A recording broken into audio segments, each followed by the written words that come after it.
Children, in previous video number 5, we got to know that Sekhar made a plan. He thought of a plan.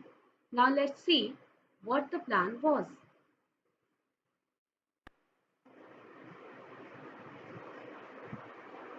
He threw the ball he was carrying in his pocket towards the rear end of the house, waited for some time and then rang the bell.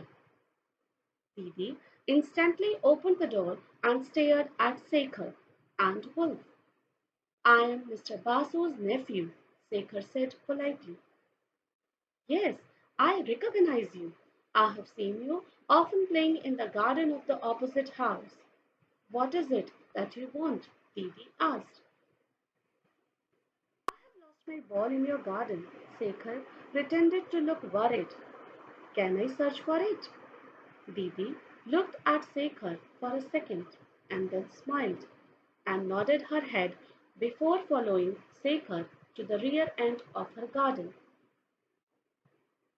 The mango and guava trees were laden with fruits. The garden was well maintained and there was no sign of weeds anywhere.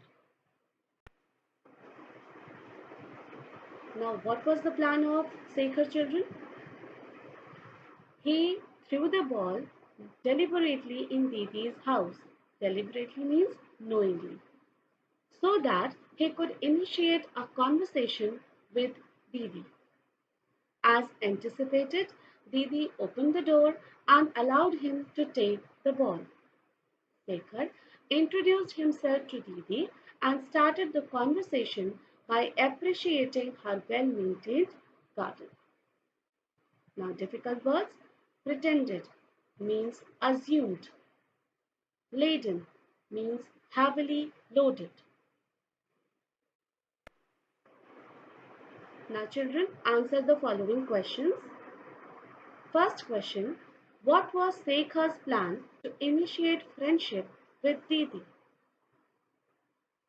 Second question, what did Sekhar throw into Didi's garden? Third question, what was Sekhar's impression about Didi's garden? Fourth question, write the opposite of rear.